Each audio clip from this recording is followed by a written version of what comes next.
Hello and welcome to the eTeam Brit YouTube channel.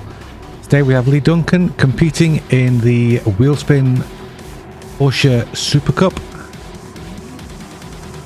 Have a look at the lineup there. We've got 12 cars on this grid. This is the feature race first of all. Lee has qualified 5th. It's a 30-minute race, but we'll cut this down to highlights. How's he going to do? It's at Lago Maggiore, which has a very tight left-hander at the end of a very short run here. So all the cars are going to bunch up. It's going to be chaos. Lee gets bogged down a little bit at the start there. What can he do with this? It's back up to 5th. So he's held his position. That's brilliant. We're into a very tight right-hander now. And then the track begins to open out. The WSR Supercup does have heavy damage, so it's got to be careful with the car. Also there's tyre wear to worry about, fuel to worry about, so lots of juggling to do. Up ahead we've got Jedi, who was in the previous video at Dragon Trail. We saw Lee have a great battle with. Oh, look at that, 2 places around the outside there. Fantastic into that big right-hander. Very well held. And it's Jedi up there in 2nd, Remy in 1st. Remy, the American, of course, was also in the previous video we saw from the WSR Porsche Supercup. The eTeam Brit car, number 80, looking brilliant as always in that amazing livery that Lee produced for it. It's a replica of the real-world Team Brit car, so you'd expect it to look that good.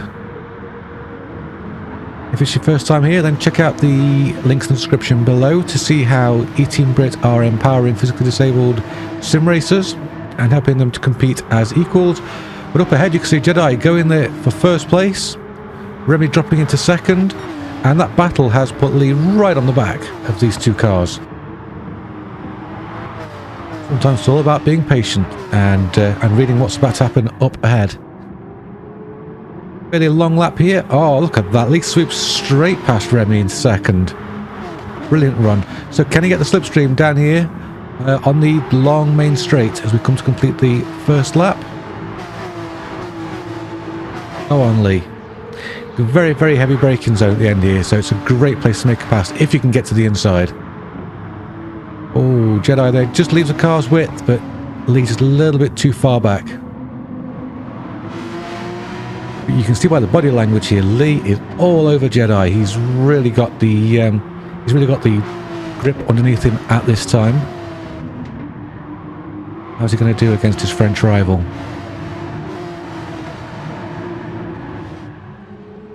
So we're expecting, let's say, if it's a 30-minute race and about 2 minutes a lap, we're expecting about 15 laps ish, and that is a move for the lead.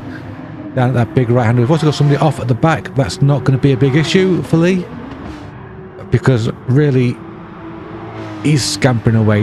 If you look at the minimap in the top right corner, you will see that Remy has already caught Jedi. Those 2 are going to be fighting, and that's a brilliant opportunity for Lee to just scamper away. Make the most of these tyres while they're fresh. Of course, the car is heavy at this point. Yeah, that's a purple time, but this is lap 2, so you'd expect that to be a purple time. But we will keep an eye on those times. It's a great indicator for how the tyres are doing. We'll look down the other there. We've got Fubar Falantis in 4th. We saw him in the previous race as well. And Racer X, Nightfire Akami, Rick James, and Columbe. So their names that are probably going to be becoming familiar while we're watching these WSR races. But more importantly, look at the gap building in that top right corner. Lee driving an absolute stormer here. But is he taking too much out of the car? Well, it's a long race. We're going to have to wait and see. Don't overdo it, Lee. Now we're going to get a good indicator in the bottom left corner as to who is currently the fastest. Oh no, we're not seeing the fastest laps, of course. Silly me. We're going to scoot forward to lap 9, or the beginning of lap 10. As you can see, there's a massive, humongous gap now. Lap 3, Lee set the fastest lap of the race. That is purple, as you can see on the right-hand side of the screen there. 1 minute 56.952. A very good time in these Porsches. We've got 2 cars in the pits, one pitting from mediums, one pitting from softs. So somebody's made the softs last very, very long in this race. That was an interesting strategy. But to assume that on lap 10, these tyres are feeling pretty second-hand that Lee's on. If you look on the right-hand side of the screen, you can see that Lee is almost 3 seconds down on his fastest lap in the previous lap. The lap times are consistent, but they are getting consistently slower. So he's going to want to change those tyres, put in the absolute minimum fuel possible to keep the car as light as possible. And who knows. In second and third, Remy and Jedi are still fighting. That can go either way. And will it?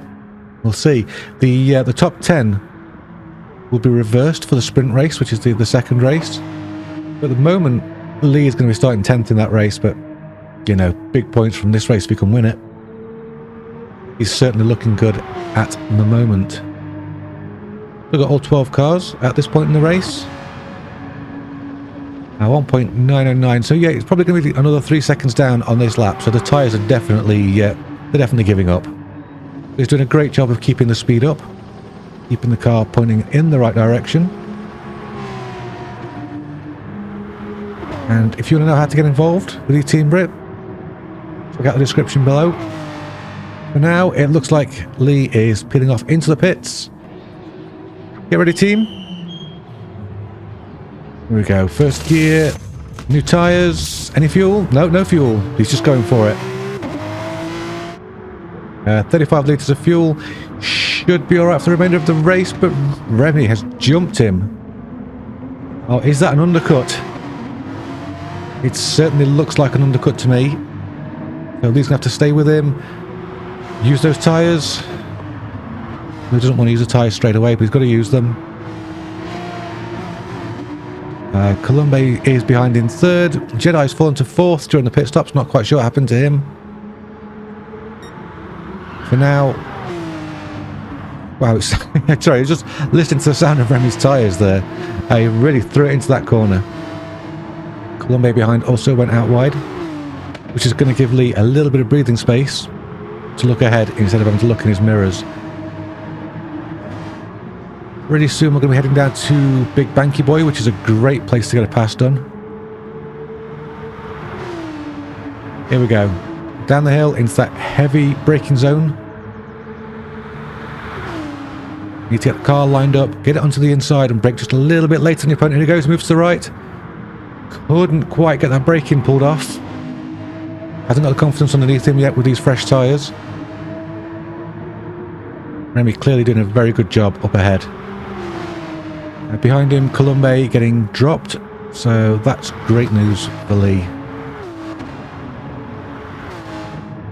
I'd say he's got to just relax now and bring it home, but if you've seen Lee's videos before, you know that he's not going to do that. He's going to push, push, push. We want that win. In down to the last corner for the last time. We're going to be starting lap 12. Time is ticking away. Here we go. Can Lee use that slipstream to pull up alongside Remy for that big braking zone? He can't. So that is one of the 2 big braking zones where he could get a good pass done. Once again, he's probably going to try and pull Remy in. Get him on Big Banky Boy, which is in the bottom left of the mini-map. This is a very long corner that's coming up down here at the bottom. It's very hard to make a pass on it. It's also very hard to get the entry right on this. There we go, Lee gets that absolutely spot on. Trying to stay with the American. It looks like he's actually pulling away at the moment. So Lee losing a little bit of ground.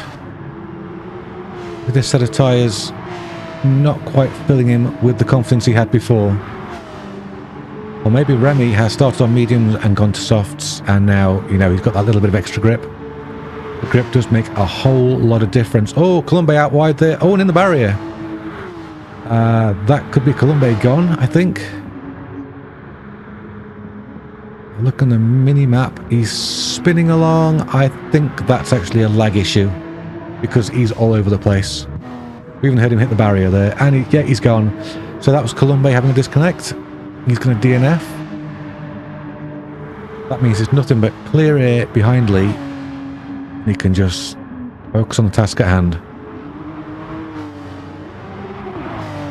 Still very close to Remy, but Remy just easing away ever so slightly. Clearly, this one is a result of a pass made in the pits.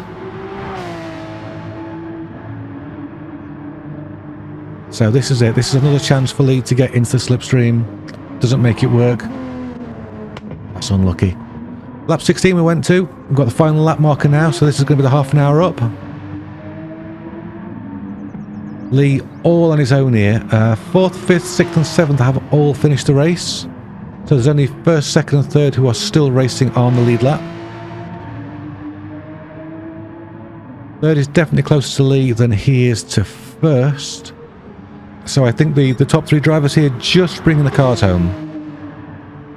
Which means we get to have one more lap of watching Lee showing off that livery, which I'm sure he's very, very proud of, and so he should be. Absolutely gorgeous looking car. Racer X in 3rd, we didn't really see much of him earlier in the video. Jedi down in 5th, so we've got to assume that Jedi got caught up in that disconnect with Colombe. I'm probably butchering his name, but there you go. That's what I do. Down to Big Banky Boy for the last time, and we go the uphill section, the final timing beam, and then into the final sector. It's very, very important to get right. This corner, you can lose a lot of speed by just hitting that wrong, but pulled it off. Double right-hander here.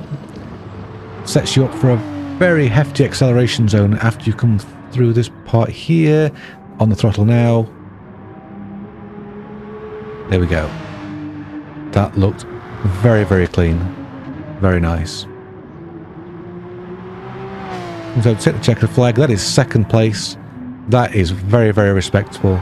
Well done, Lee. Look at the body language of the car. He's clearly delighted with that. As any of us, I'm sure, would be. That set up the sprint race. As I said, top 10 were reversed, which means that Lee's going to be starting way down in 9th, with Remy starting in 10th. This is a much shorter race. Well, it's going to be even shorter. You're going to see why. So these cars have heavy damage on, which means the damage affects them seriously and doesn't go off. It has to be repaired in the pits, which can be very, very time consuming, to say the least. And we're away. Lee spins up the rears, drops to 10th, and we're going to head into this first right-hander here. Just clips Colombe there, and it just unsettles the car and knocks it into Piet Buns. So one of those tight turn 1 instance that we're so used to seeing in sim racing, and that unfortunately is going to be a damaged car and a lot of performance loss as a result. Which in a sprint race, you know, that's huge. That's a huge problem. From here on in, it's about damage limitation. Having a good battle here with Colombe.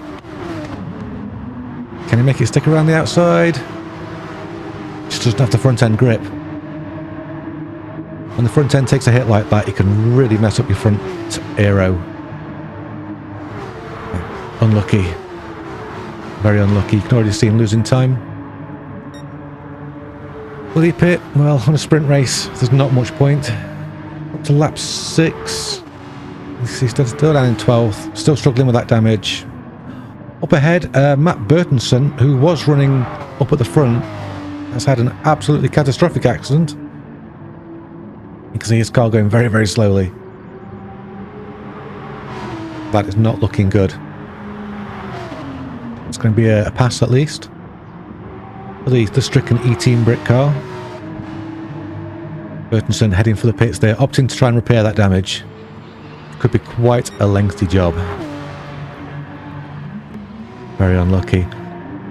Lap 8 was the final lap. You can see Lee there, still in 11th. Well, made the best of a bad situation. Brought the car home, despite it being so badly damaged. Body language for a different reason this time. He was annoyed. Hope you'll join us for the next WSR race. And check out all the other eTeam Brit races while you're here. Thanks for joining us.